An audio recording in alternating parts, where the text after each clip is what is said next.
pasarlo a su comunidad. La única manera de poder construir un mejor país es justamente que sus ciudadanos construyan la ciudadanía ante la delegación, que como ustedes saben, porque lo habrán visto seguramente en la exposición de 10.000 años, que parte desde la época de Valdivia, y tenemos la gran liga de mercaderes en la época de Tato, y la balsa, el avistamiento de la balsa por los de Ruiz.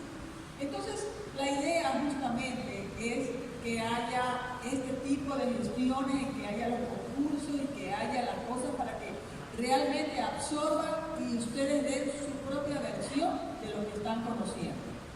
Pero para esto contamos con investigadores, contamos con personas del medio que conocen del tema, que han profundizado en el tema y que entonces los invitamos a dar este tipo de conferencias, personas que disponen de su tiempo, ¿no? Y muy generosamente vienen acá a apoyarnos para trabajar también por su comunidad. Uno de esos es el doctor Benjamín Rosales. Él viene desde el campo de la ingeniería y de la diplomacia, pero aquí nos interesa la persona que está haciendo su doctorado en la Universidad de Pablo de Olavide en Sevilla, en España. Él ya tiene el título de máster universitario en Historia de América Latina, Mundos Indígenas, desde febrero del 2013. Y ha tenido una pasantía muy importante, que es el Dumbartonov. Su investigación se centra justamente sobre las balsas. Él no está solamente aquí leyendo un poco, sino que ha hecho trabajos de campo, ha ido al norte peruano, está recorriendo qué es lo que sobrevive hoy en día de estas costumbres. Y entonces yo creo que es muy interesante lo que tiene que decirnos ahora. Más allá también, bueno, más allá de todo esto, es una persona que tiene publicaciones, que tuvo un premio Contenta en su universidad, que forma parte de muchas instituciones como la Academia Nacional de Historia, el Senaín Escolta viene, y luego también del CONA, que es la Corporación Nacional de Arqueología, Antropología e Historia, y sus publicaciones sobre el general Villamil, sobre diversidad regional en procesos colonizadores de América, es más de historia, así que esperamos con ansia cuando hagan su publicación sobre la balsa. Los dejo con ustedes a Benjamín Rosales.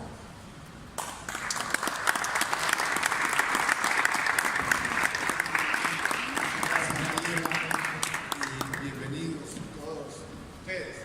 Primero que nada, quiero felicitar a Mariela, a la organización de aquí, por organizar este evento con ustedes los estudiantes. Uno de los rasgos culturales más importantes que quizás nuestros antiguos pobladores han tenido o tienen es esa capacidad que tuvieron de navegar a larga distancia. Hace muchos años se pensaba que los pueblos antiguos no le tenían miedo al mar, allá no se metían, y que hacían solamente viajes a lo largo de la costa. Bueno, los estudios actuales de arqueología y de algunos otros niveles se ve como eso no es así. Yo quisiera comenzar con un dibujo hecho ya en 1750 por los marinos españoles que vinieron con la misión biológica francesa, Miguel Ulloa y Jorge Juan. Quizás es uno de los dibujos más importantes porque ahí está la balsa huancavilca que vieron ellos en esa época, ya en la época histórica. Sin la balsa llegan los españoles y vamos a ver que sigue existiendo la balsa hasta hace pocos años, hasta 1940. Fue tan buena embarcación que llegaron los barcos españoles y navegaban los barcos españoles en nuestras costas y los barcos ya europeos, digamos, y se desarrolló toda la navegación que tenemos ahora, pero la balsa sobrevive hasta la mitad del siglo pasado. La balsa grande con navegación en el mar. Bueno, realmente Mariela dijo alguna cosa sobre mí, realmente sí, soy una persona ya jubilada, empresario, pero que siempre me gustó estudiar, y en un momento dado yo estudiaba diplomacia y ahí en historia, y en la historia entré, porque en la tesis de diplomacia escribí sobre los conflictos entre Ecuador y Perú, y en la Academia de Historia me invitaron a ser miembro, y comencé a hacer trabajos de historia, y me interesó muchísimo y hice algunos trabajos. Pero sobre la balsa, comienza mi interés, diría yo, a partir de la publicación de Jenny Estrada, como movimiento, demasiado cosas, me empecé a interesar. Esto de la balsa, que como dijo Mariela, ya a comienzos del siglo pasado, Jacinto Joven Camaño, este gran erudito, que llamamos uno de los primeros arqueólogos del Ecuador, en su trabajo en Manabí, sostuvo que los pueblos que habían ahí en la costa, a la llegada de los españoles, eran como mercaderes, como los fenicios de América, que se comunicaban en el Océano Pacífico con los pueblos del Perú y con otros pueblos. Y lo dijo. Y de ahí ha quedado ese interés de los ecuatorianos de conocer más sobre la balsa, sobre estos mercaderes. El Instituto de Historia Marítima, tiene sus oficinas en Guayaquil, le encargó a Jenny Estrada en el año 88 publicó el libro sobre la balsa, en donde Jenny recolecta casi todo lo que se había escrito de la existencia de esta embarcación, desde la época histórica. Es decir, historia para nosotros comienza cuando llegan los europeos y hay escritura, y prehistoria lo llamaremos antes de eso. Entonces el trabajo de Jenny llama la atención de que si estos ha sobrevivido y sobrevivió 450 años de historia, ¿qué tiempo atrás habrá sido que había la balsa? Y ahí entramos a la parte posterior de allá. Pero yo, después de leer el libro de Jenny, en esa época yo estaba también interesado en velerismo. Tuve la oportunidad, me compré un velero, cogí clases de navegación a vela. Aquí había que sacar hasta un título y practiqué porque me quería ir a la regata Galápagos. Nos fuimos como amigos de entrenar, de practicar, y participé en 2 regatas a Galápagos. Y esas son regatas de 3 días, 3 noches, noches tal, y yo vi, sobre todo en el segundo viaje, esa pelea que hacíamos para que el barco no se vaya más al norte. Salíamos de Salinas, cogiendo corriente y vientos que eran favorables para navegar de una sola a alta velocidad hacia Galápagos, hacia Ceiba. Pero la corriente y los vientos con facilidad lo llevaban a uno más arriba. Y ahí dije, la verdad es que con la vela de acá, navegar hacia el norte, hacia el norte de las Galápagos y hacia México, no puede haber sido tan complicado, porque a pesar de que se lo ve muy distante México de Ecuador, hay una corriente, hay una línea que vaya. Desafortunadamente, ahora creo que en la última década podemos ver como algo hay, porque todos esos narcotraficantes pesqueros de aquí que los pagan para que se lleven la coca, se van en la ruta del narcotráfico, que es más o menos la misma ruta de la balsa para ir a Centroamérica, que se utilizaba hace miles de años. Paradójicamente, botecitos chiquitos, cogen y se van 3-4 días y llegan a las costas de... Bueno, algo favorece el viento, la corriente, y hace que ellos puedan avanzar en una línea así. Esa es una especulación, pero lo que estoy diciendo es pues en todo caso, ahí me interesé en la balsa. Y cuando yo me jubilé, hace unos 8 años, me jubilé porque quería hacer otras cosas, ya no solamente el negocio, el trabajo hay que variar. Me interesé en estudiar más la antigüedad, todo lo que se sabía de la balsa, todo lo que habían escrito sobre la balsa, y me fui a hacer un masterado en la SPAC, en la Universidad Pablo de Olavide. Y ahí en ese masterado comencé trabajando el máster que uno saca, que es más vale sobre la balsa, la historia de la balsa. Y ese trabajo recolecté todo lo que había y lo que no había, lo que mucho que ya Jenny había conseguido, pero había otras cosas nuevas y otras cosas interesantes que tenían que verse sobre la historia de la balsa. Y ahí yo quiero resaltar aquí unas pocas cosas de la historia de la balsa, pero que son importantes. La primera es esto que llaman la relación Samano-Jerez. ¿Y esto qué es? Este es un documento que le envía alguien que aparentemente es un piloto de Pizarro en el segundo viaje de Pizarro, en el primer viaje de Pizarro. Escribe un informe en Panamá y se lo manda al emperador Carlos I y el secretario de él es el señor Samano. Entonces se llama la relación Samano-Jerez. Y en esta relación, que es de unas 7 carillas, escritas con la forma como se escribía antes, hay 1.5 que habla sobre este encuentro que tiene el barco de Pizarro con una balsa y dice sobre este navío que digo que tenía parecer de cabida de 30 toneladas, estaba hecho por el plan de quilla de unas cañas tan gruesas como postas ligadas con sogas de eso que dicen eneque. Ese es un pedacito que les he leído. El eneque es la cabulla que en México ya la conocían y se llama eneque. Y las balsas eran estas cañas tan gruesas. Ahí en ese relato que le dicen al emperador, le dicen también que iba una cantidad de gente y que llevaban cosas en la balsa como para intercambiar las telas, chaquiras de oro, de concha, de piezas, que esta gente que iba en esta balsa la llevaba. Peculiarmente de esa balsa sacaron a 3 balseros que eran de Salambo, que le escriben también, y se convirtieron en los 3 primeros que aprendieron español acá en estas tierras y le sirvieron, el uno a Filipillo, le sirvieron a Pizarro en la conquista del Perú. Esos balseros que iban en la balsa y que seguramente hablaban también quechua o hablaban chimú, o hablaban diferentes idiomas porque era la gente ilustrada de la época y que hacían comercio y tenían diferentes contactos y aprendieron con facilidad el español.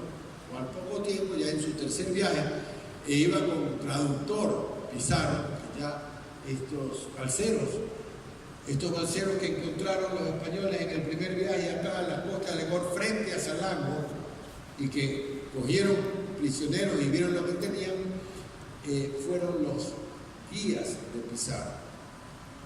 Hay luego una descripción interesante que también dice que es de ese viaje, de los primeros, que Miguel de Estete, que aparentemente iba en el barco, que de esta primera relación se habla que era de un señor Jerez, que era un piloto y que como Pizarro no escribía, le manda el informe al secretario del emperador. En este segundo, el de Miguel de Estete dice, ese es escrito por la misma época, los primeros años, y ese está en el Archivo General de Indias. Estas balsas son de unos maderos muy gruesos y largos, son tan fofos y livianos sobre el agua como es un corcho. Estos atan muy recio uno con otro, con cierta maña de maroma que ellos tienen, que ellos usan. Y sobre estos hacen una madera más alta para que las mercaderías y cosas que lleven no se mojen. Y de eso poniendo un mástil en el rapero mayor de un medio, ponen una vela y navegan por todas estas costas. Habla de un mástil, ojo, porque de los mástiles vamos a hablar más tarde. Hablan de un mástil y luego hay otros que hablan de 2, pero de un solo, no la voladura que después vemos más adelante. Y son de unos navíos muy seguros, porque no se puede apegar ni transportar, porque el agua los baña por todas partes. Es decir, son unas embarcaciones que tenían varios pisos y el agua no le llegaba arriba y llevaba mercadería que no se mojaba. Y esta descripción es de los primeros descripciones de los españoles. Luego de esto quiero decir que en las crónicas que hay, las de Cieza de León y los demás, se menciona la balsa por todos lados, sobre todo desde que los hombres de Pizarro, que ponen tierra en Manaví, van a Manta, primero se quedan un tiempo llegan a lo que es Salinas, Colonchillo, La Libertad, y dicen, los pobladores ahí se subieron en unas balsas y se fueron allá y no pudimos hacer nada porque se fueron en las balsas. No se dejaron ver. Y luego, con una balsa cruzan a Puná y habla toda la descripción del viaje de la balsa. Y de Puná también hay, cuentan cosas que habían sucedido entre casi batallas con la balsa, con los barcos españoles, el cruce a Tumbes. Y la balsa aparece en todas esas primeras crónicas. Y aparece también en las crónicas de la guerra civil que hubo, porque utilizaban las balsas los españoles también después, porque eran tan buenas embarcaciones.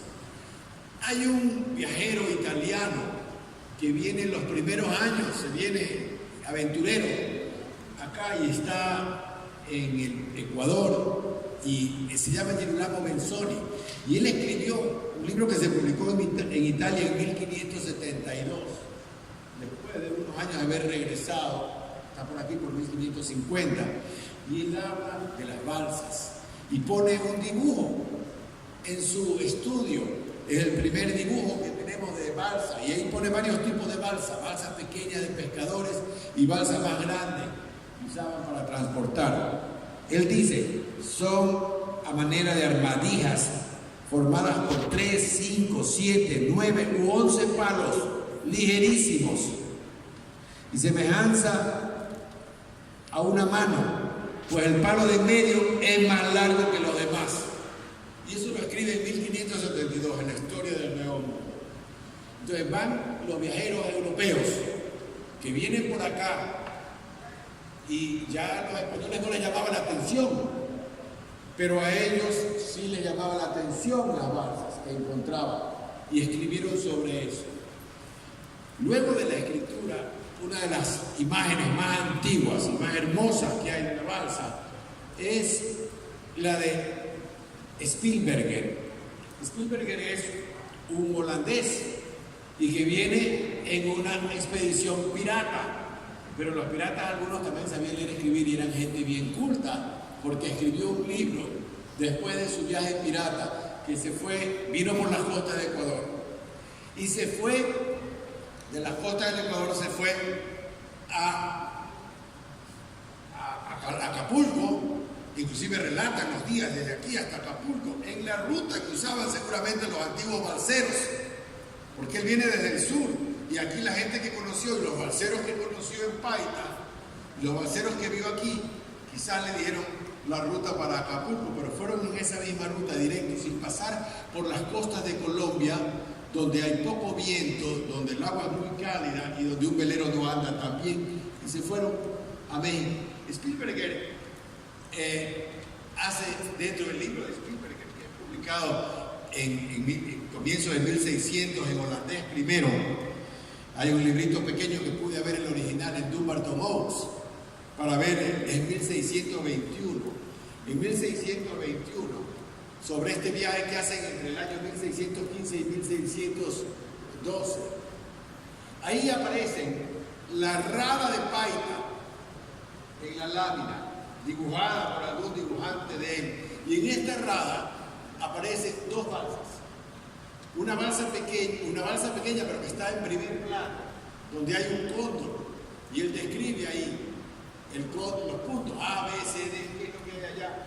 Era una balsa de remo, pero al lado de él tiene esta balsa más grande que la menciona, que la tengo reproducida acá, donde se ven las guaras, donde se ven dos velas, una delante y otra detrás, con mástil de un solo palo.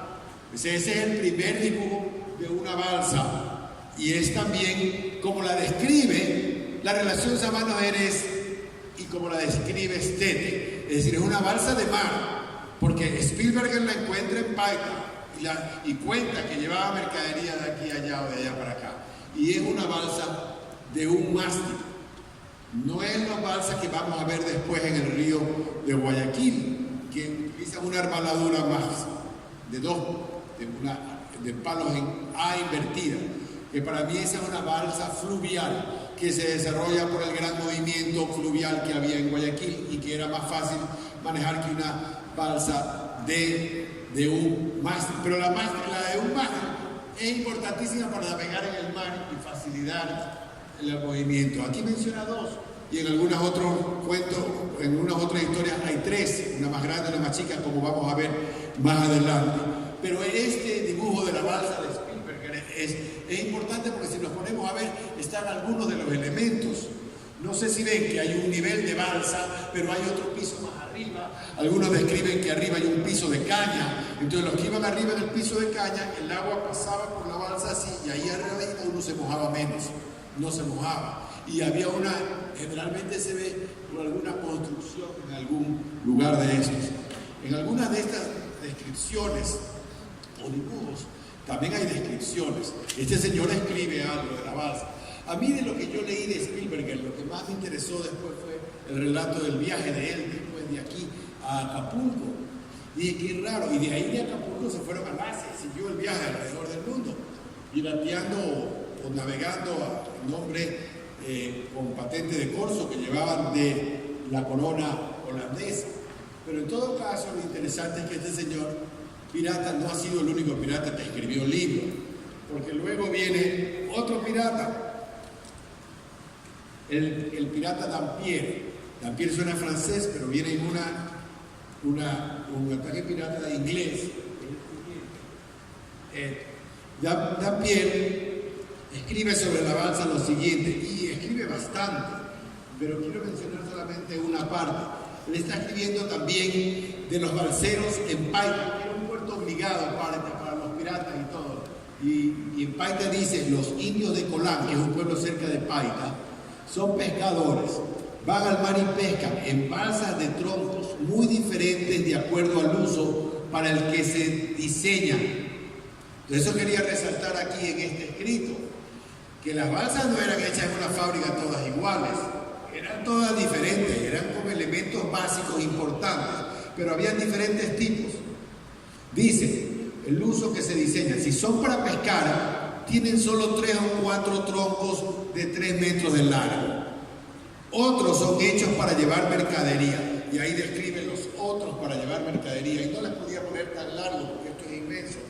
Pero en la otra hay hasta la construcción de la casa de 3 pisos, donde dicen lo que no se puede mojar va arriba, las cosas van abajo, las piedras, las otras cosas que van, el agua, y a diferente nivel. Había un lugar en la vivienda, como que era una construcción de la casa que está en el centro, abajo, seguramente no muy alto, con las cosas que no importa que se mojen. Luego había otra construcción con un espacio para habitar, y más arriba la bodega donde iba la mercadería, y que no querían que se moje con la navegación en el mar, porque la navegación en el mar, pues muchas veces las olas le pasan ahí, pero lo que está más arriba en el barco no se iban a enseñar. Yo resalto la de Dampier, que es del año de 1697, pero luego hay otros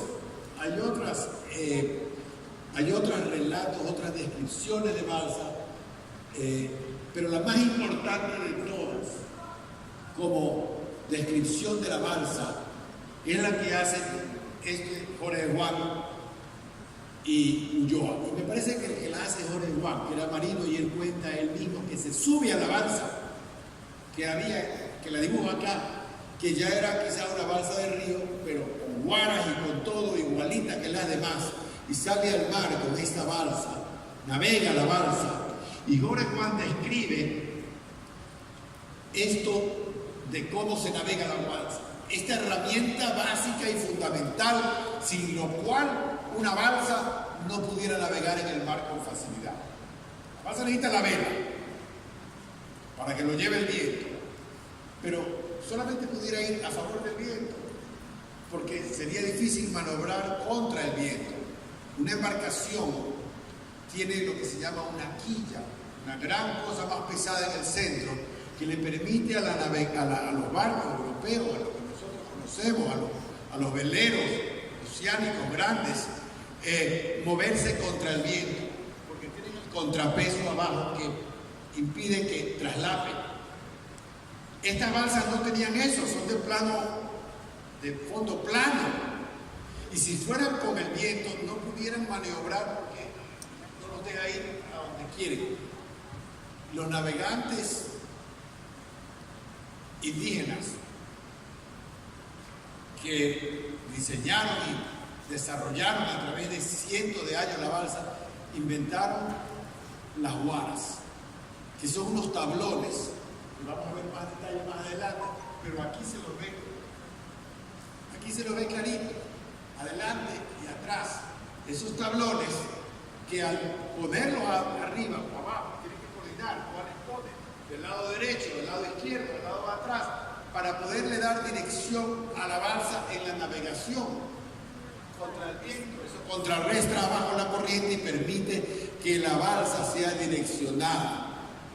Fíjense que ese asunto de la guara, como este señor, el aventurero y científico también diría yo, porque he leído muchas cosas de él, Thor Heyerdahl, decidió hacer una balsa y lanzarse al mar con el Kon-Tiki. Él no había entendido bien cómo funcionaban las guaras. Y entonces cuenta que se hacía difícil maniobrar la balsa. Y en un momento dado, frente a una isla de la Polinesia, se dieron contra unos arrecifes de piedra, de rocas, del mar. Chocaron y la balsa pues se estropeó y se acabó el viaje y no pudo llegar a Australia donde quería llegar. Pero Thor Heyerdahl después se da cuenta que había un elemento que él no dominaba y se comunica con Emilio Estrada, nuestro arqueólogo, que comienza a escribir desde los años 50 de la cultura valdivia y de todo. Se comunica con él y viene a verlo y trabajan en playa y hacen una balsa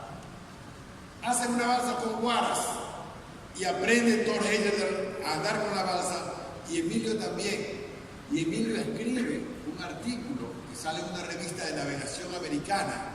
Y Thor Heyerdahl también escribe de su experiencia con Emilio Estrada y de que descubre y encuentra que con esta guara, con este elemento que no lo había conocido, estas naves, las balsas con suelo plano podían navegar mejor. Y voy a leer lo que dice Jorge Juan sobre las guaras. Dice en el libro que lo publican en 1748, después del viaje de Miguel de Ulloa y Jorge Juan, que vinieron con la misión geodésica francesa, donde estuvieron 7 años, donde escriben unos libros bien grandes con muchísimas cosas. Hay unas páginas dedicadas a la balsa, y ahí dice Jorge Juan: la mayor particularidad de esta embarcación, y es que navega y bordea cuando tiene viento contrario, lo mismo que cualquiera de quilla, y va tan segura en la dirección del rumbo que se le quiere dar, que discrepa muy poco de él. Esto se logra con distinto artificio que el del timón, y se reduce a unos tablones de 3 o 4 varas de largo y medio de ancho. Una vara es un poquito menos que 1 metro. Son 3 o 4 metros de largo y media vara, o sea, 45 centímetros de ancho, que las llaman guares, las cuales se acomodan verticalmente en la parte posterior o popa. La popa es la parte anterior, y en la anterior o proa, entre la popa, mejor dicho, atrás y adelante, entre los palos principales de ella. Es decir, entre los palos de balsa, clavaban la guara.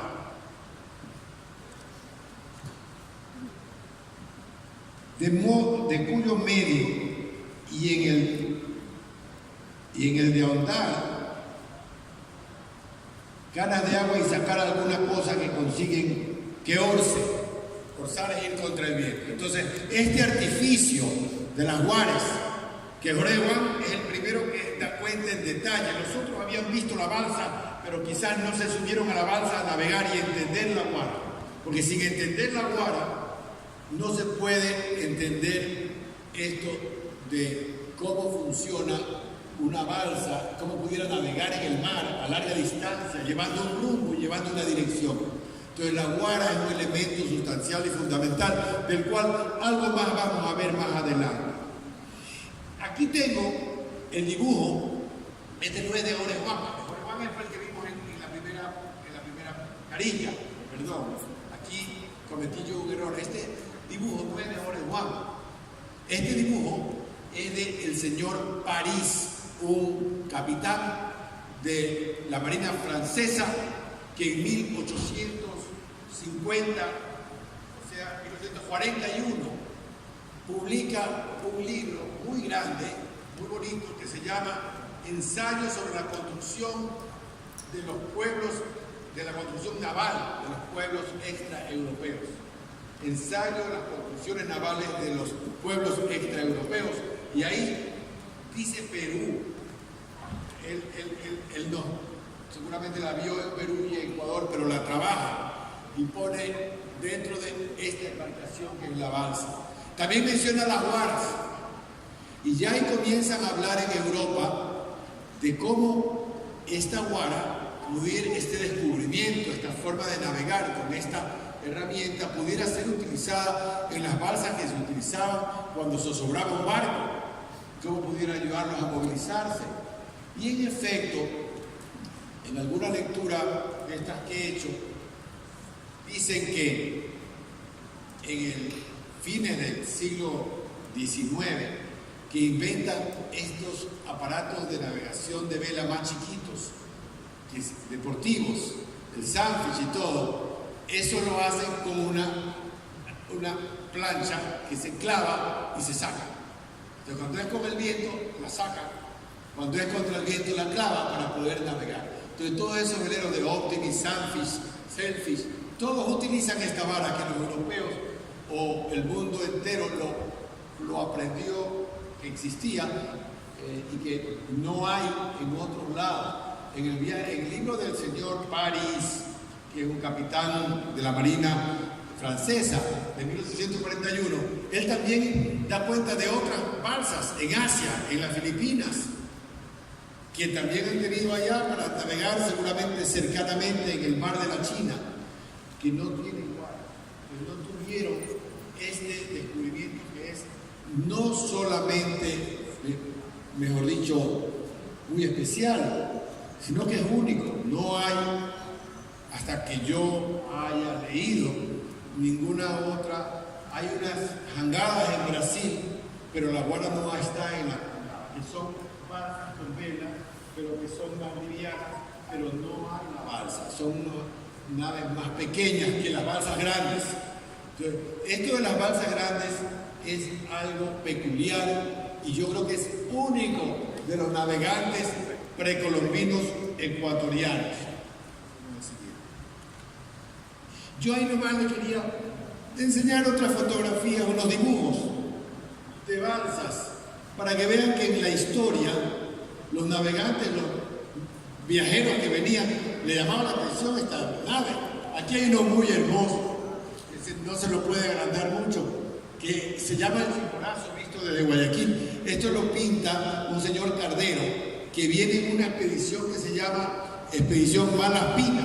Alejandro Malaspina es un italiano, pero trabajaba para el rey español, y viene en una expedición para ver asuntos botánicos y todo. Los españoles también decían, pues nosotros también vamos a hacer una expedición alrededor del mundo viendo cosas, y están en Guayaquil unos días, y en Guayaquil les toca ver al Chimborazo atrás. Este es el barco, uno de los 3 barcos que vinieron en la expedición, y ahí está la balsa, una balsa en el río de Guayaquil, en esa época de cierto tamaño. Y acá tenemos otra balsa, 1908, 1910, en la publicación de Humboldt, está esta hermosa balsa, que es una balsa del río de Guayaquil. Estas dos balsas no están en medio mar, están en el río Guayaquil, y las dos balsas, esta de aquí, la de acá también parece que tienen un diferente tipo de mástil que los que hemos visto hasta ahora. Hasta ahora todos los mástiles que hemos visto son casi, y el de París también es de 2, porque lo ven, el otro, un mástil delante o otro más adelante. Aquí hay 2 palos en A que hacen que la nave y la vela puedan moverse muy bien en el río. Y miren aquí esta de acá, que cuenta, Humboldt está en el viaje de Guayaquil a Quito y se ven por río, pues iban hasta Mamaoyo, que se aprovechaban también de las corrientes, ¿no? De la marea, de las corrientes, pero tiene la vela. La vela era fundamental, porque si no, no se puede ir. Hay un dato curioso. Cuando uno ve la historia de la navegación, aparece como que la primera vela se da en Egipto, más o menos unos 3.000 años antes de Cristo, 2.500 años antes de Cristo. Hay unos dibujos de unas balsas, unos barcos con vela. Y los antropólogos, los estudiosos dicen que el río Nilo era ideal para inventar una vela, porque el río corre del sur al norte, es decir, del centro de África hacia el Mediterráneo, y el viento corre del Mediterráneo al sur. Entonces, el uso del viento con la vela le permite a la embarcación en el Nilo navegar aguas arriba con la vela. Entonces, esto sucede en el Nilo, y entonces dicen los antropólogos, fue un buen sitio para inventar la vela, y que de ahí se expandió la vela en el Mediterráneo, y de ahí se expandió en otros lados. Bueno, pónganse a pensar, el río Guayas, el río de Guayaquil, no es exactamente lo mismo, pero al revés. El río de Guayaquil corre de norte a sur, al Golfo. La corriente sube y baja, pero más allá baja y más para abajo. Y para ir aguas arriba, cuando ya no hay la corriente, ¿el viento de dónde corre? El viento viene de sur a norte. Le facilita la navegación con vela contra corriente. Entonces, Puná, Guayaquil, Mamaoyo, toda esta zona, con esa facilidad, antes de que inventaran la guara, digo, pero cuando inventan la vela, o sea, físico parecido al de Egipto, donde inventan la vela en el mundo europeo, o donde hay la información más antigua de vela. Entonces aquí también hay un momento, o sea, que esto no inventaron en México, ni en el Perú, ni en Argentina. Los indígenas americanos que tenían vela, la única vela que los europeos vieron es la vela aquí, es esa vela que relata Samano Jerez, es esa nave con vela grande, es la única vela. Hay un relato que dice, no, hay cuando Cortés llegaba al Golfo, a la conquista de México, se encuentra un español en una balsita y con una velita que parece que se había quedado viviendo ahí de algún otro español que pasó antes y que estaba perdido, y vio estos barcos y se acercó a los barcos de Cortés en una balsa que hizo pero él era un español, que él sí sabía de vela. Pero los indígenas del Caribe no conocían la vela. No hay una descripción de la vela. La descripción de la vela en el continente americano es aquí. Entonces es de presumir que ese descubrimiento tan antiguo de la vela haya ocurrido aquí, y quizás las condiciones geográficas del río Guayas fueron conducentes a eso. Estas cosas son difíciles de decir en un foro muy científico, porque te sale uno que dice, ¿usted cree en el determinismo geográfico? Entonces yo digo, bueno, yo sí creo que algo influencia, o algunas influencias hubieron. Yo, luego del estudio, en donde hay muchas cosas, el estudio del masterado, que había que hacer una tesina, que llegan los españoles, desde que hay historia, y dije, bueno, y tengo que decir cuándo se acaba la balsa. Entonces yo llego del primer viaje, que había estado 4 meses en Sevilla, y llego y me pongo a ver, y no habrá alguien que se recuerde de las balsas antiguas que venían desde que el Perú, yo había leído algo, que del Perú venían a Ecuador, balsas antiguas en el siglo pasado. Tiene que haber alguien que se acuerde. Me fui a Puná primero, y en Puná sí entrevisté a un señor, por ahí tengo registrado, de unos 89 años, 90 años, que mira, así, aquí aquí nosotros no usábamos balsa, pero yo sí me acuerdo, las balsas venían acá en el año 30, en el año 20, en el año 40, cuando yo era chico. Venían desde el Perú, venían cargadas y se iban a Guayaquil. Y después regresaban, después de unos meses, a Jarama. Entonces me fui al Perú, me fui más al sur, me fui primero a Tumbes. Y vi las balsas que habían en Tumbes. Pero en Tumbes conocí a Carolina Vilches, que es la jefa del museo de allá de Cabeza de Vaca, que es el museo donde estaba el gobernador Inca, que quería dominar esta zona, en Tumbes. Y ella le dije, mire Carolina, yo quiero conocer, ver en el Perú, a dónde hay alguien que haya manejado, quizás me dice, mire, los balseros y eran los más conocidos, los de Sechura. Pero ellos estaban más al sur, pero ellos tenían con su balsa, hasta hace pocos años todavía tenían algunas balsas grandes. Yo he oído y qué sé yo. Pero le dije, ayúdeme, consígueme a alguien que me acompañe en un viaje. Y me consiguió un señor de Piura que conocía a la gente de la costa y fuimos andando y fuimos al sur de Talara. Después fui hasta Sechura también, y he visto balsas y tomé las fotos de las balsas que todavía hay, que son balsas pequeñas para pesca, y hay otras balsas sin vela, con vela. Algunas fotos tengo, unos archivos inmensos con tantas fotos que no sé dónde mismo poner y qué mismo va a entrar en el libro, pero algunas cosas interesantes. Encontré a don Agustín Pasos Querevalú. Cuando lo conocí yo hace unos 6 años, don Agustín tenía 92 años, 91 años. Hace 4 meses me comunicó el hijo conmigo que falleció en el mes de marzo. Don Agustín Pasos, entonces, me cuenta, sí me dice, yo era chico, nosotros somos de Sechura, ¿no? Empezamos a vivir acá con la sequía del año 30, se pasaron a vivir a San Pedro en Negritos, al sur de Talara, una caleta de pescadores donde todavía hay balsas, donde hay barcos de pesca. Pero dice, yo sí fui balsero hasta hace 10 años. Estaba bien, cada vez que iba a buscarlo estaba perdido, se iba a pasear por todo el pueblo, muy bien puesto el señor. Y le hice una entrevista, la entrevista me salió un poco mal, porque esta tampoco no es profesional, pero les voy a contar en las circunstancias. Y entonces tomé apuntes, y las personas que estaban conmigo en la foto no salieron. Entonces tengo que volverlo a ver a este señor antes de que se vaya a pasarle algo.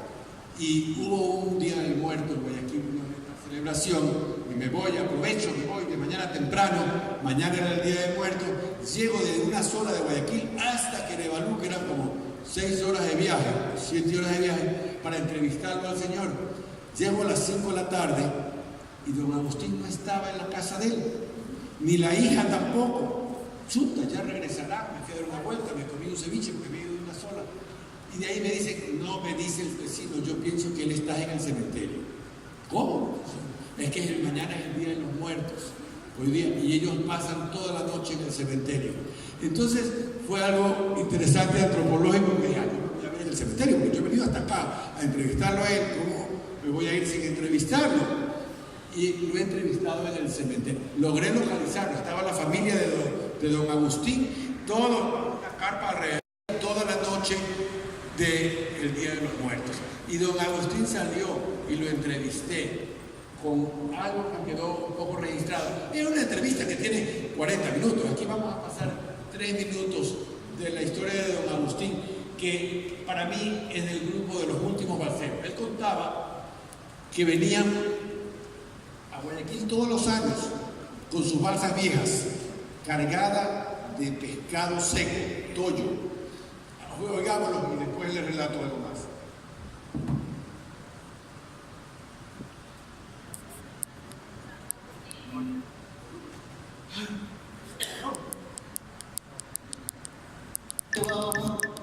Podías entrar de acá de Tortuga, por decir, de Pai, hasta Guayaquil.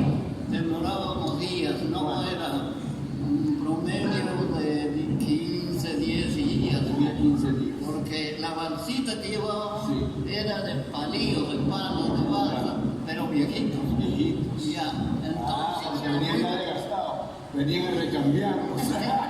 Ya de allá iban a venir nuevos. Nuevos, claro. Por eso. Pero teníamos que ir en ellos porque iba cargado de peso. Claro. Le digo que llevaba un promedio, los 8 pescadores que iban, tripulantes llevaban un promedio de 10, 15 Ahora, toneladas. dígame, don Agustín, entonces esas balsas viejas venían casi haciendo agua. La casa que donde vivían tenía que estar un poco más arriba, si no pasaban mojados todo el tiempo. No, El agua no se metía. de palos iba acá. Ya. Y arriba llevaba otro entablado, como decir, segundo piso. Un segundo piso. Ya. Ya. Y más posiblemente Un tercer otro piso. tercer piso. Ya. Ahí iba la ropa, ahí Ya, dormían. en el último piso. Sí, y en la balsita iba. Y abajo, en el piso de abajo iban las piedras, el ancla, Ahí las iba herramientas todo. y el agua.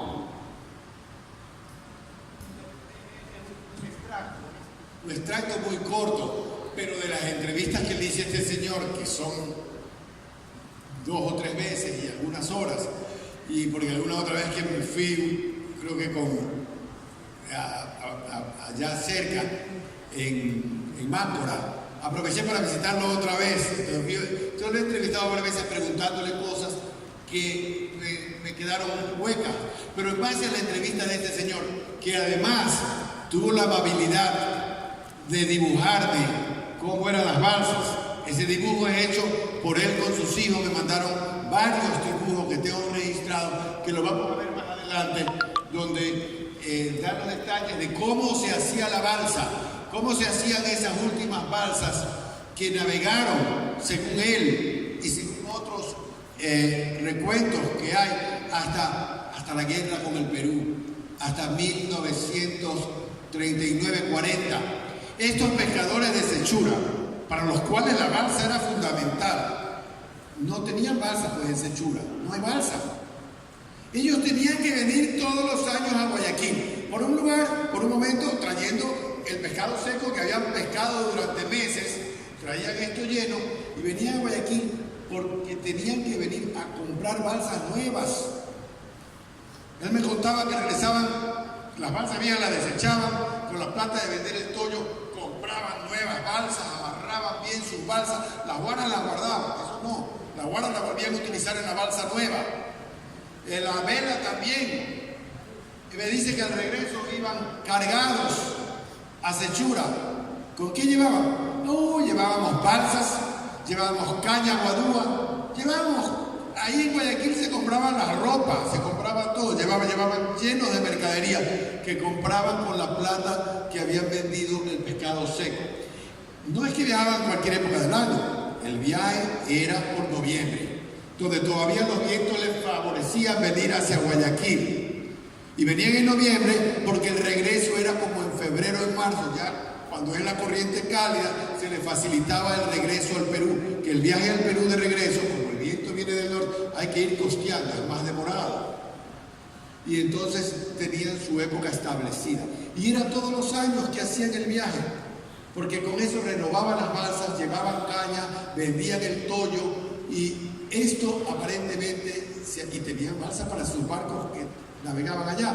Se acabó con la guerra y desde ahí ellos compran la balsa en la frontera, en Tumbes. Los camiones la traen, compran la balsa, se van para allá, pero ya no hacen el viaje de navegar anualmente. Que este viaje que él describe, lo describen viajeros europeos, piratas, viajeros que de Paita, de Sechura, de Paita, Guayaquil, venían en balsa y regresaban en balsa hasta entrado el siglo XX. Pero durante todos los años, después de que los españoles, 400 años antes, la vieron la balsa por primera vez. Esto es indicativo de la buena embarcación que era la balsa, para que, a pesar de los años transcurridos, la balsa siga siendo, durante la historia y hasta este siglo XX, hasta el siglo anterior, una embarcación que haya sobrevivido en el tiempo. 500, 450 años de historia, 400 años de historia más o menos, desde que la reportaron por primera vez. Pero vamos al pasado. Si esta balsa está aquí 500 años desde que llegan los españoles, a pesar de que había... ¿Cuánto tiempo antes hubo la balsa? ¿Desde cuándo?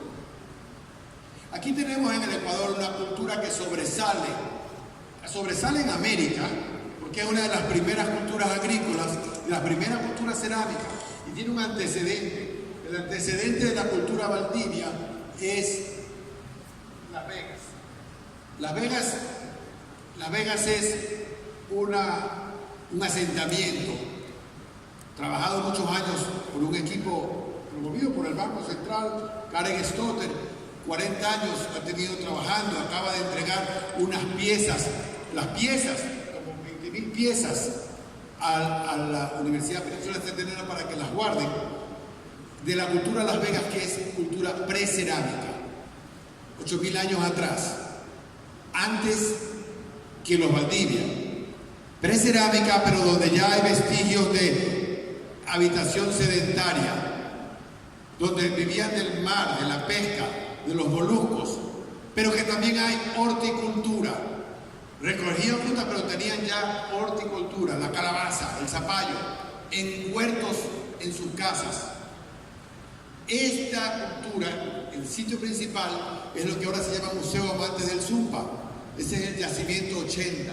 Y de ahí es uno de los sitios donde sacan estas piezas de la cultura Las Vegas, que se le puso el nombre.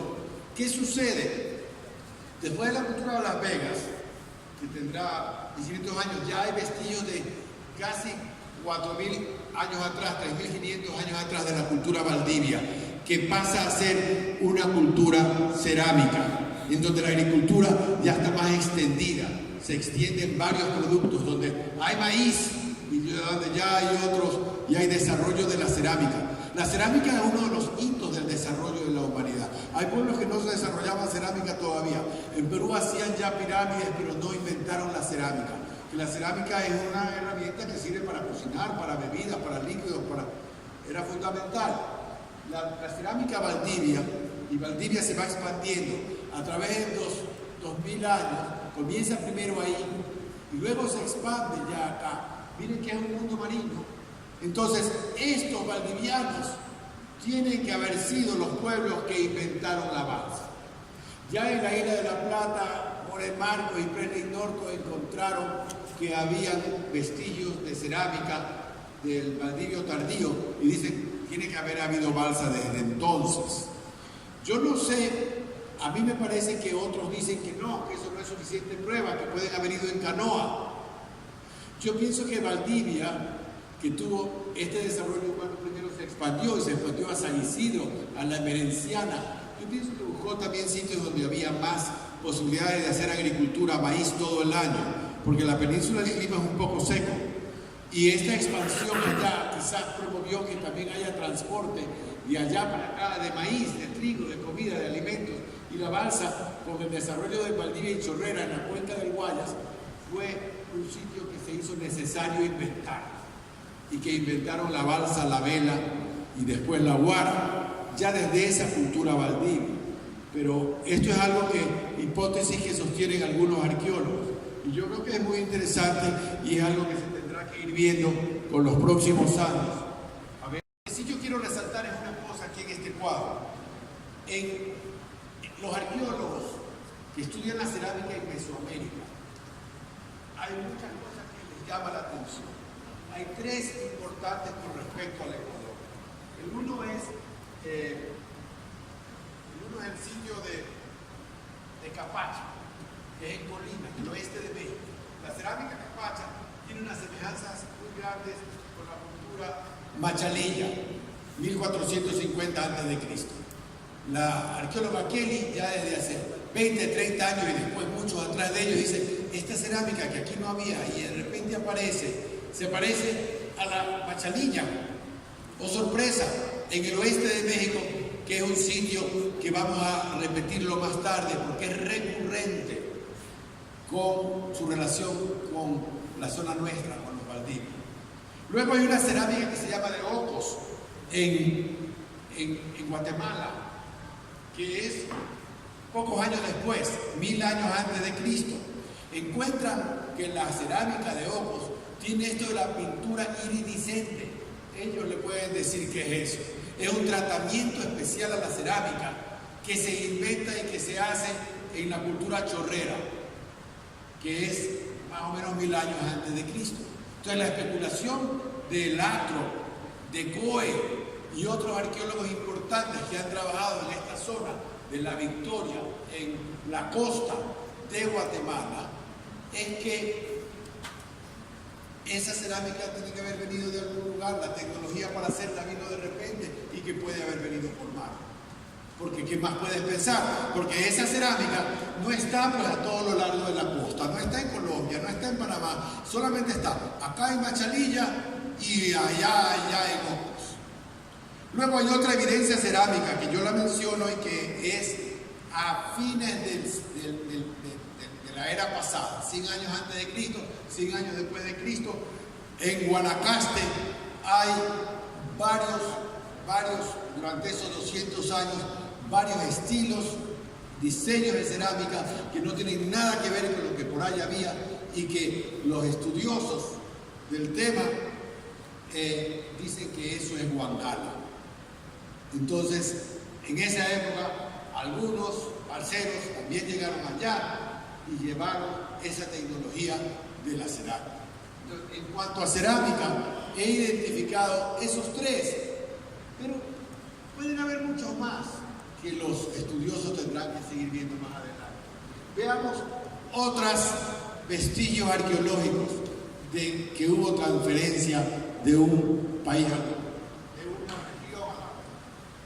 Tenemos aquí una cosa que es bien peculiar y evidente, que es la tecnología metalúrgica. La tecnología metalúrgica tenían oro, tenían los indígenas, tanto ya algunos en Mesoamérica como en el mundo andino, pero hay una tecnología que se llama el cobre arsenical, que realmente es un bronce. Esa es la verdadera metalurgia, mezclar un metal con otro. Mezclan el cobre de la mina de cobre con arsénico y sale un metal que funden, que es más fuerte, que se llama cobre arsenical. Ahora, esto, los últimos años, los científicos y los arqueólogos han avanzado mucho y hay un señor Shimada, que es un japonés, que ha trabajado muchos años en esto que llaman la cultura Sicam. La cultura Sicam es antes de los Chimú y es una cultura interesante para nosotros también porque hay hasta una leyenda de Nainlap que llegó del norte en balsas. Pero esto de la cultura Sicam, que están en Lambayeque, aquí en el norte del Perú, al norte de Trujillo, en Lambayeque encuentran unas minas. Esas son las minas. Ahí ya los arqueólogos han encontrado los lugares donde estaba el cobre, los lugares donde estaba el arsénico, y están los lugares donde mezclaban el uno con el otro, casi como que en las fábricas. Y los sitios donde este cobre arsenical, que era un cobre más fuerte, que era un bronce, se fundió por primera vez en América. Ahí lo descubren. Más o menos estamos hablando de 800 años de esta era. La cultura de Lambayeque va largo hasta 1375, que son conquistados por los Chimú y después son conquistados por los incas. Pero durante todos esos años esta cultura desarrolló este cobre arsenical. Y ustedes conocen nuestras hachas monedas, ustedes conocen nuestro cobre. ¿De dónde viene nuestro cobre arsenical? Las condiciones son parecidas. ¿Qué ha sido que los lambayeque, que eran relacionados con nuestros balseros, porque nosotros los llevábamos en espóndilos, que los necesitaban porque en todas sus ceremonias religiosas y todos sus objetos de lujo tenían espóndilos, nos pagaban con cobre arsenical? Nos pagaban con estas monedas, hachas monedas, que se las utilizaba para muchas cosas, porque aquí se los refundía para hacer pinzas, para hacer instrumentos, para hacer otras cosas, pero la materia prima entonces habrá venido de las minas de Lambayeque, que quedan a unos 4, 5, 6 días de viaje en balsa. Y esto era ahora ¿Qué sucede? La doctora Hosler, Dorothy Hosler, tiene 30 años o antes, 40 años estudiando y trabajando y ha hecho varios libros, y el uno que sea como el recuento de todo esto, y que encuentra que la metalurgia como tal, es decir, la mezcla de metales, llega a Mesoamérica desde el oeste de México, que es en el oeste de México, ahí en Colima, Nayarit, ahí están los sitios donde por primera vez ven cobre arsenical. Y ven cobre arsenical que va variando y luego ya no tiene las mismas condiciones que el que había acá. Había diferentes porcentajes de arsénico y otros materiales. Pero lo que dice la doctora Hosler no es únicamente que habrán llevado unas piezas de cobre arsenical al oeste de México. No, que los navegantes balseros que llevaron el cobre allá, llevaron la tecnología. Dice allá, y ponen el recuento de una relación que hay del comienzo de México, de Zacatula, que le manda el contador al rey una carta, y dice aquí los pueblos del Zacatula dicen que aquí vienen unos navegantes trayendo cosas, ellos dicen cosas exquisitas, bienes exquisitos desde el sur, y vienen a estas costas cuando le favorece el tiempo y se quedan aquí 4 o 5 meses para después irse de regreso a sus tierras. Entonces está relacionando y está contando este contador en el año 1525 al rey en una carta que hay esta gente que dicen que vienen periódicamente. Según la doctora Hosler, en ese tiempo que estaban allá, tuvieron que haber sido no un balsero, el balsero era alguien ilustrado, alguien que conocía de todo, era alguien inteligente, era alguien aventurero, no era uno que sabía solamente manejar la balsa, pero sabía de la metalurgia, había estado en Lambayeque, conocía, y transfiere la tecnología de la metalurgia al oeste de México, de donde luego se riega a todo Mesoamérica. Cuando llegan los españoles, ya la metalurgia se había expandido en Mesoamérica. Pero según Dorothy Hosler, que es una doctora de MIT, lo interesante es que ella trabaja también en el departamento de metalurgia y esa universidad es muy técnica. Hay una tesis doctoral que hizo una estudiante con la asesoría de ella sobre la resistencia que tiene una balsa para poder navegar y para poder ir y regresar del Ecuador a México, porque ella es una de las fervientes personas con la hipótesis de que muchos años antes que lleguen los españoles, y al menos en el año 800 de esta era, los balseros iban allá, y los balseros no solamente iban, estaban allá el tiempo suficiente para transferir tecnología metalúrgica, y eso es bastante decir. Entonces, yo pienso que el que hubiera, si alguien duda que en los años anteriores hubiera la transferencia de metalurgia, podemos participar de eso, pero en la parte metalúrgica creo que está tan bien documentada que muy pocas personas que estudien el tema puedan dudar de que hubieran ido otras personas allá en esa época. Ahora, yo quiero hacer referencia ligera para no quedarnos demasiado tiempo, no sé cuánto tiempo llevamos. Una navegación tiempos atrás. Voy a mencionar unas botánicas. El maíz es de México, de Mesoamérica. Y en los primeros sitios que hay maíz en América del Sur es en Valdivia.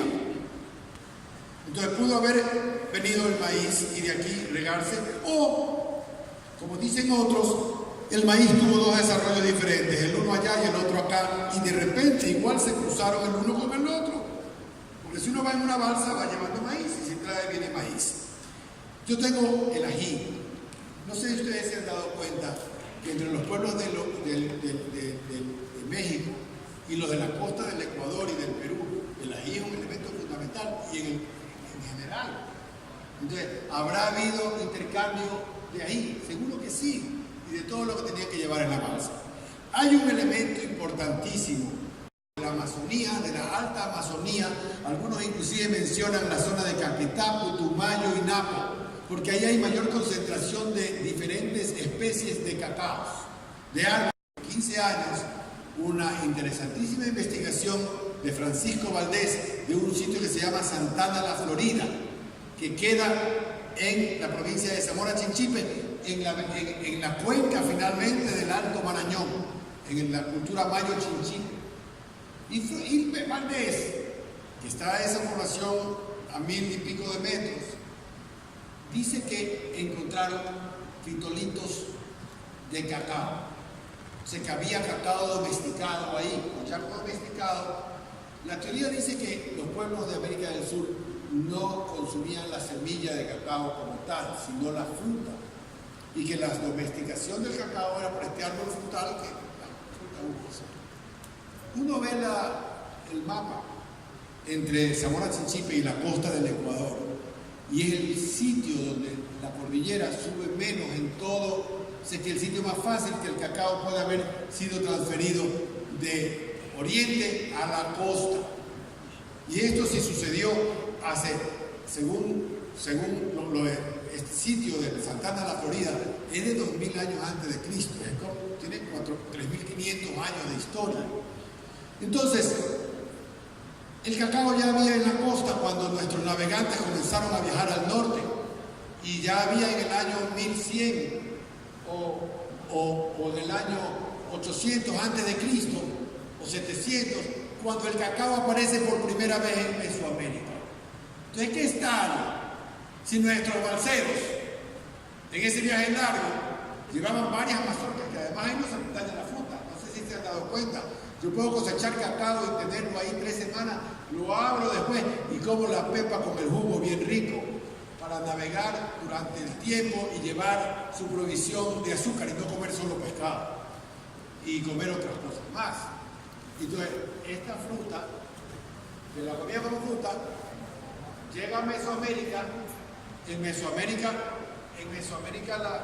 llega a un sitio adecuado en la zona de Guatemala, en la zona de Soconasque, que en esa época hay contacto de cerámico, llegó allá, la domestican allá, y allá pasan los años, y allá lo aprenden a utilizar por la semilla, hacen el chocolate, que era una bebida, lo utilizan como mole, que está en todas las comidas de México, y eso hace que haya llegado el mole, bebida sagrada de los mayas y de los aztecas, a través de esta navegación en balsa que nuestros antiguos tenían.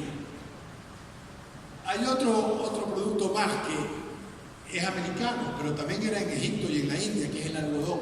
Había algodón en América del Sur mucho tiempo antes, desde el comienzo, para haber hecho la balsa, y también en México. Son dos variedades diferentes, pero debe haber habido cruce entre el uno y el otro.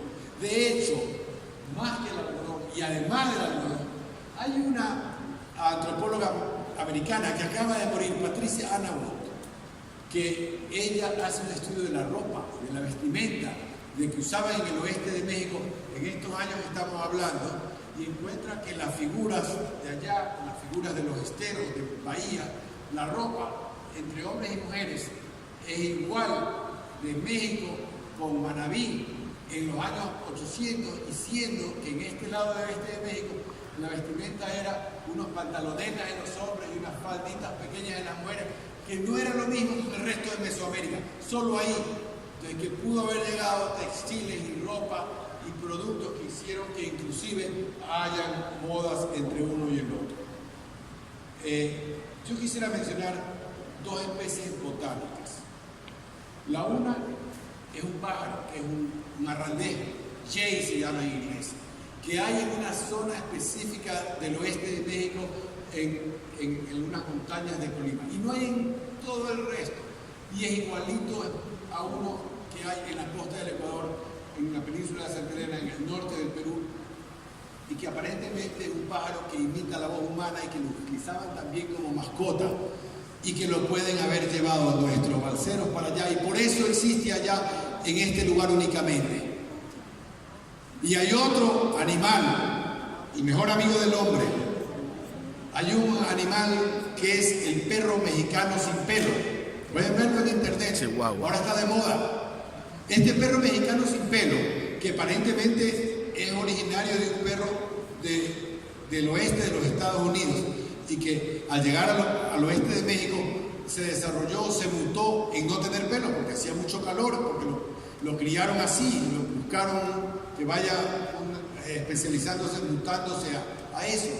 Ese perro, que es mexicano de origen, de 3000 años atrás, y hay alguna cerámica antigua, más antigua en México, aparece una cerámica en la cultura chimú, en el año 900, 1000, un perro parecido, igual, y también hay uno aquí en la cultura ecuatoriana. Entonces, ¿será que ese perro vino también en un viaje de regreso como mascota y luego se llama, ahora en el Perú lo llamaban el perro de los incas, porque el inca le gustaba ese perro y es un perro que además lo utilizan para calentar al hombre, pero eso también para llegar a donde podemos pensar que la balsa pudo haber servido para. Hay dos cositas que les quiero mencionar que también son de la prehistoria. Son unas leyendas escritas por cronistas españoles. La una es de Nainlap. Nainlap es un cacique muy rico que llega en un grupo de balsas con varios balseros y con mujeres, concubinas, llega a Lambayeque en el año, más o menos le calculan que la crónica por todo son en el año 900. Y ese señor le gustaba mucho el espóndilo y cuando caminaba adelante ponían espóndilos. Y entonces en esta cultura que se llama cultura sicán, la misma del bronce arsenical, el Nainlap vino en balsa del norte. Tenemos otra que también es de los primeros cronistas que dicen que Tupac Yupanqui llega a Manabí y lo invitan a viajar en balsa, en unas naves, y que se fue un viaje de 8 meses. ¿A dónde se fue? ¿A dónde vino? Pero vino con un caballo, con alguna cosa, algo que tiene un interés, pero que definitivamente hace ver que los incas utilizaban estas balsas para movilizarse y conocer más nuestras tierras. Vamos al siguiente. Aquí tengo una foto del Espóndilus. El Espóndilus lo he dejado para el final de la parte prehistórica, pero el Espóndilus es muy importante porque el Espóndilus es originario de las aguas calientes y hay muchos Espóndilus de diferentes colores muy bellos en la costa del Ecuador, pero el Espóndilus no hay en las aguas más frías al sur del Ecuador. Sin embargo, el Espóndilus, que es conocido y encontrado en la cultura valdivia también como algo sagrado e importante, lo encuentra también Valdés en Zamora Chinchipe, ya 3000 años atrás, como algo importante. Y luego, justamente hay un simposio en Dumbarton de Chavín de Huantar. Chavín de Huantar es un centro religioso de hace 3000 años que queda en el norte, en el centro, en las montañas de Perú, en la parte alta del Valle del Marañón, que es un sitio ceremonial. Se dice que es la madre de las ideologías de las religiones de los pueblos americanos. Es el más antiguo. Y ahí resaltan el Strombus y el Espóndilus como dos deidades, como algo ya idealizado y mitológico del poder que tenían estas conchas marinas, que además hay más cuando viene un niño, cuando llueve, entonces lo tenían como símbolo del agua, de la prosperidad. El Chavín de Huantar, el Espóndilus pasa a ser muy importante en la cultura moche, en la cultura chimú, y estos pueblos demandaban de los que le llevaban el Espóndilus, que éramos los balseros, más Espóndilus y más Espóndilus. Según Jorge Marcos de Leinorto, eso también motivaba a nuestros balseros a viajar a otras áreas tropicales, al norte, para traer más Espóndilus por la demanda que había. Y que eso, el Espóndilus, que como digo, es importante en muchas de las culturas y en todas las culturas peruanas desde Chavín de Huantar, todas las culturas de la costa del Perú sobre todo. Está Moche, Sicán, Chimú y hasta la Inca. El imperio Inca demandaba Espóndilus y nuestros pueblos proveían ese Espóndilus. Y esto siguió hasta los últimos tiempos de la conquista, hasta el comienzo de la conquista española. Ahora vamos, no sé por qué, vamos a pasar muy ligeramente, porque ustedes tienen un proyecto que hacer de la balsa. Todos son nativos de aquí, todos son de esta costa del Ecuador. Aquí, y la anterior. Aquí tenemos, allá hay un bosque de palo de balsa, la caña guadúa, que era muy importante. La caña guadúa era el sobrepiso, era la construcción de casa que había ahí. Se sospecha y se dice que entre caña y caña pueden guardar agua. O sea que también era una bodega de agua, aunque yo he oído que ellos llevaban unas vasijas en el fondo de la balsa, inclusive le hace peso en ese piso más bajo de la balsa. Llevaban las cosas más pesadas.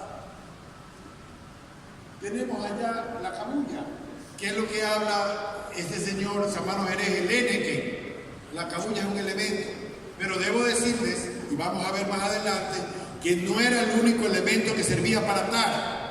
Los antiguos tenían varios elementos que utilizaban para soga, para atar. Uno de ellos es la cabulla, que quizás es más ligero y lo utilizaban para tanto hilo, tanta cuerda que tiene que haber en una balsa. Está lleno de cabos, lleno de cosas. Tenemos el algodón, pues, el señor Carabalú, el que les enseñé. Él me contaba que cuando él era joven, antes de que compren las lonas en las tiendas, las mujeres de los hombres de Sechura hacían las telas y las hacían por paños, así, paños largos. Y tiene la descripción completa de cómo unían estos paños después, estas tiras largas de algodón, las unían. Y dice Pasos Carabalú los detalles de cómo elaboraban estas velas grandes, con algodón y unidas con pasalla y con otra cosa. El señor Carabalú, vamos al siguiente, me habló a mí de algo que me dejó, y en la pasalla la comprábamos en Guayaquil. Y yo dije, caramba, ¿qué pasalla? ¿Qué es eso de la pasalla?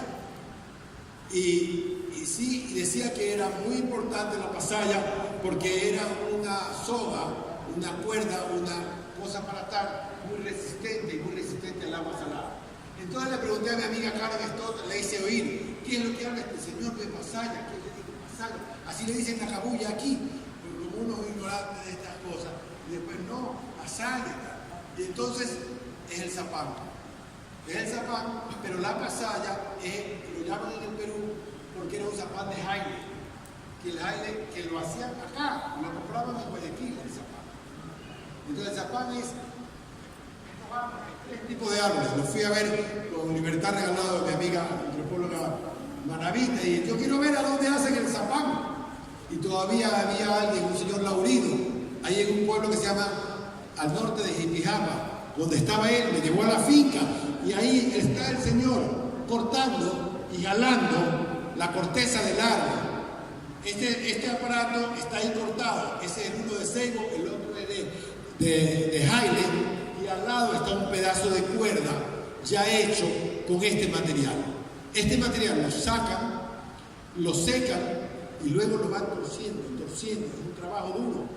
Usan unas herramientas para ir torciendo y hacen unas sogas que el señor Laurido dice que fabricaban hasta los años 50 o 60 para los barcos que habían los pescadores ahí en la costa de Manabí. Les proveían todo el zapán, el jaile, la soga de zapán, de jaile, y también unas sogas mezcladas. Y también eran las sogas que utilizaban los vaqueros para amarrar las vacas. Y toda la soga era hecho de esto.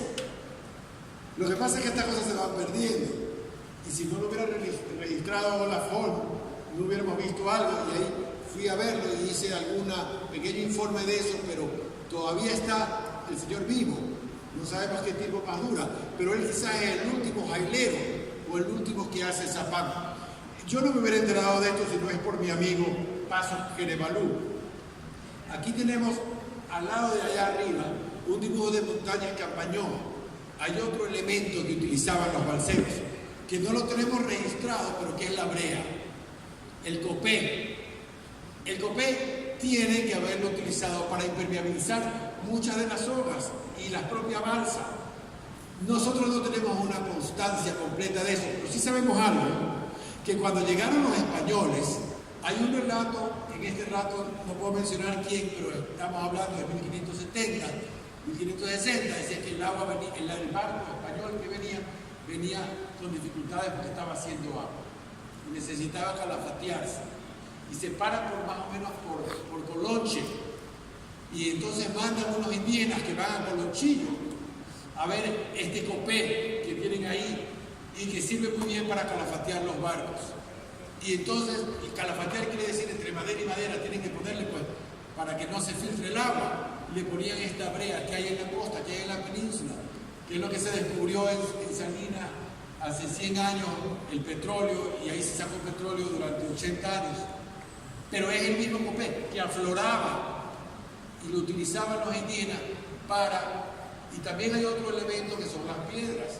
Hay piedras para anclas y lo que tenemos constancia es que una balsa podía tener 20 anclas, que eran estas piedras que les tiraban así y hacían el peso, llegaban al fondo y hacían que la balsa se pueda quedar, aunque mi impresión es que generalmente llegaban a un puerto y la balsa la sacaban del agua para que seque bien y eso lo iba a hacer bien y para después volver a meter. Pero también podían con las anclas, que aparentemente hay que hacer arqueología submarina para encontrar quizás en La Libertad, en Salinas, algunos cementerios que hay una cantidad de estas piedras y anclas, porque de ahí viene. Ahí me la regaló alguien. Tengo esta piedra.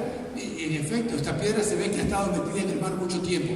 Las otras piedras, las de acá, son herramientas para poder bucear. Son pesos que se amarraban para un buzo poder entrar y con una de esas mismas sacar el espóndilo y traerlo, porque los espóndilos no son fáciles de coger. Los espóndilos están a 20, 30 metros. Los balseros o los pueblos que desarrollaron la tecnología tuvieron que aprender a bucear y eran buenos buzos para poder encontrar ese espóndilo allá abajo. Usaban herramientas para poder hacer eso. Y los espóndilos los habrán vendido al Perú, tanto como espóndilos, como también como joyas, porque habían talleres y hay vestigios de talleres en la costa del Ecuador donde producían espóndilos.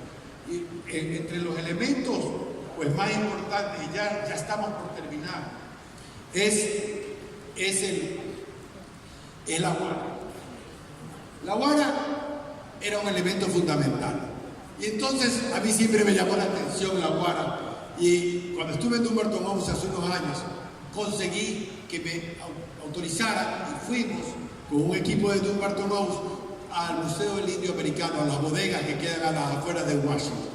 Y nos tenían ahí todas estas. Yo había pedido que me tengan las piezas de madera dura de América del Sur y estas son de Ica, del Perú, en donde haya algo de madera dura y que algunos no están registrados como que eran, pero hay unas que sí están registradas como que eran guaras.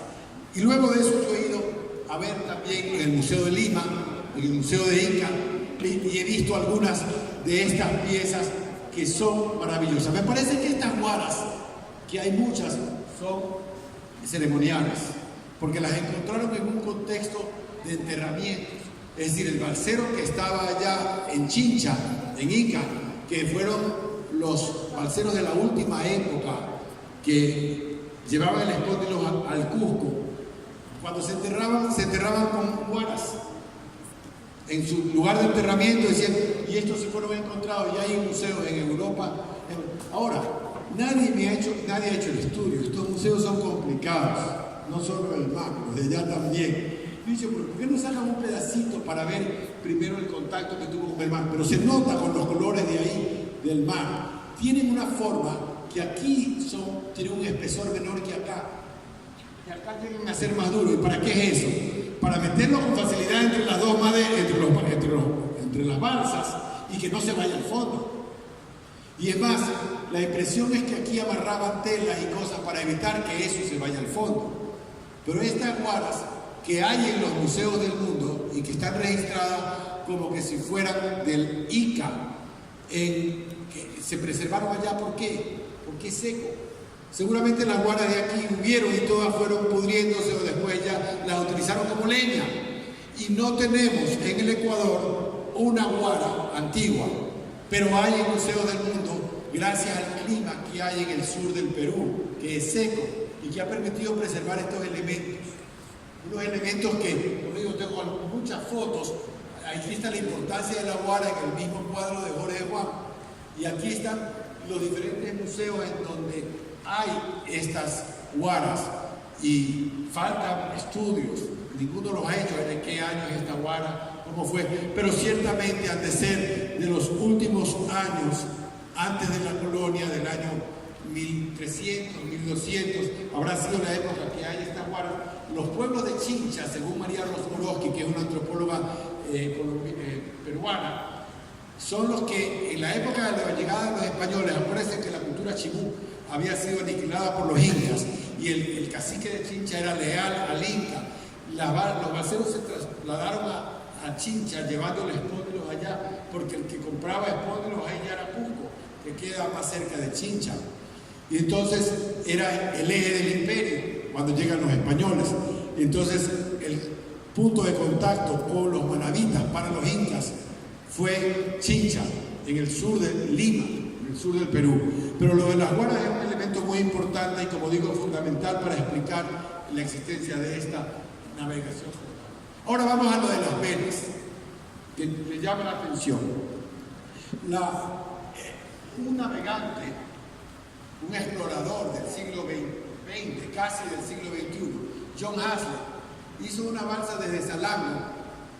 Primero hace esta, con la enarboladura en tipo A que habíamos visto, de lo que se la ve en dibujos del siglo XVIII y del siglo XIX, y navega con esto pensando ir a México, pero se va costeando por la costa colombiana. Le coge en la corriente que llueve todo de día y de noche, húmedo, caliente, una cosa que llaman eddy, que es una cosa en el mar que da la vuelta así, lo estuvo tonteando.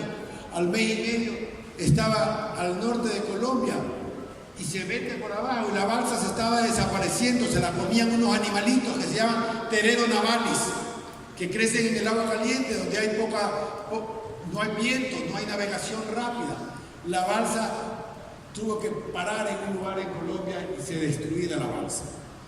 2 años después, creo que en el 98, hace la segunda balsa, esa se llama Mantella, pero ahí él lee también estas cosas que estamos hablando y encuentra que quizás hay 1 o 2 mástiles, pero de un solo palo, con el mástil en vela triangular, que es lo que describe la relación Samano-Jerez, y es lo que hemos visto en los balseros de Colán, y es lo que pone Spilderberg. Entonces, para mí, la balsa marítima, hay 2 balsas que hay que diferenciar: la marítima de la fluvial, de las que estamos hablando, de las balsas grandes, de las balsas que transportan personas y gente, que lo hacían en el río Guayas y también lo hacían en el mar, sobre todo antes que lleguen los españoles. Estas son las velas que me dibujó don Agustín Pasos Querevalú. La vela más importante es esta, que tiene divisiones aquí porque cosían esta tela de algodón y la unían esta con una cuerda que hay allá. Y describe todo lo que está aquí, la caña de que era, el mástil del palo de madera negra, las cuerdas de pasalla, las otras cuerdas de lo otro. Él me hace con un detalle increíble, el señor Pasos. Yo creo que le quiero hacer un homenaje aquí en esta conversa porque se portó muy bien y es el último que nos relata detalles de la balsa. Pero él me dice, teníamos la vela principal, pero en el viaje de regreso, que veníamos con harta mercadería, y en el viaje de ida, según las condiciones, tenían 2 velas más, el foque y el petit foque, así se llaman también en el foque, petit foque, son 2 adelante. En la balsa que él me dibuja están los 3, y entonces dice que según las condiciones del viento ponían otra vela o ponían las 3 velas, pero es una delante de la otra.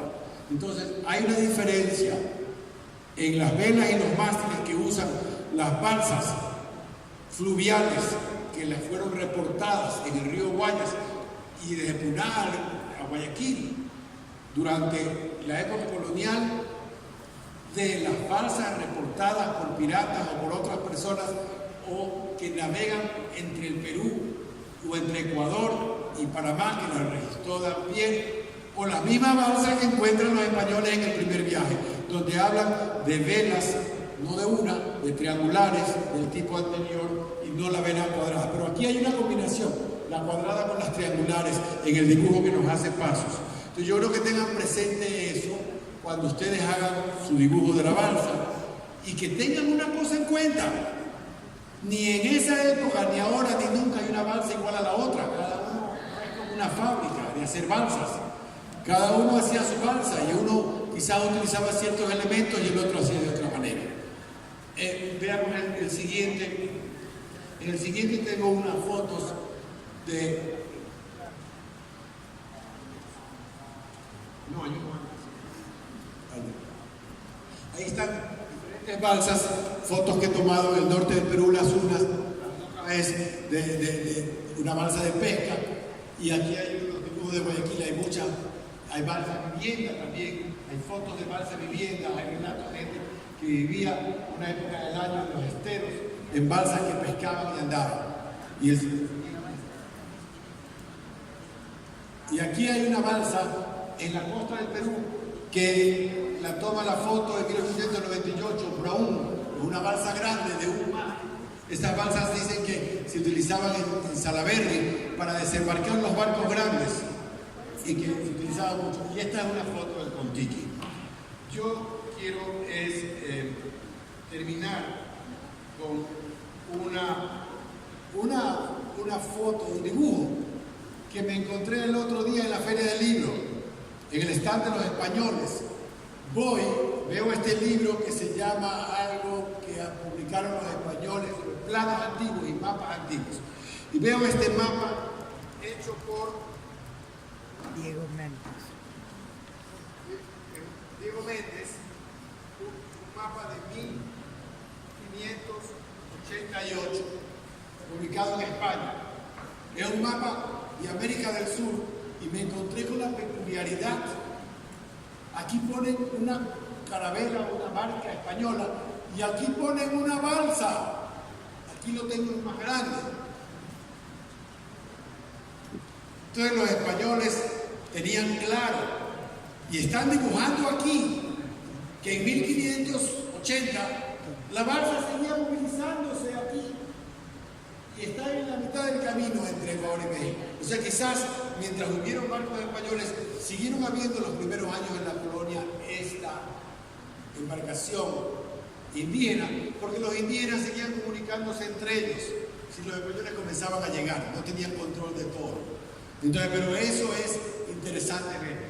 Yo lo que tengo una reflexión aquí, que es parte de lo que estoy terminando. Yo tengo que terminar ahorita de conferencia con ustedes, pero lo más difícil y lo más grande es que todavía tengo que terminar de escribir esa tesis doctoral.